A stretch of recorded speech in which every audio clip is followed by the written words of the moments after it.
the world of chaos in that Dr. Laszlo is talking about. We are in a state of chaos. And as he mentioned earlier in the show, chaos is how the world changes and gets formed. And so it's not a bad thing, but it is a chaotic thing. And when sometimes chaos is happening, we as human beings get into fear, and fear people get into fight or flight. And so our natural instinct of our brains is to fight or flight.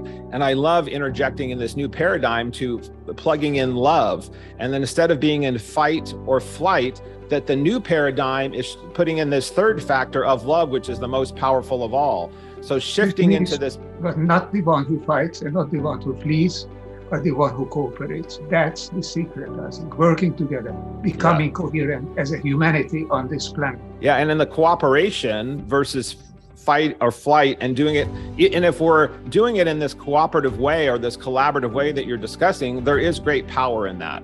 And there is the universal energy that pulls in. When more than one person gathers in the name of good, power automatically comes in. So I love this concept.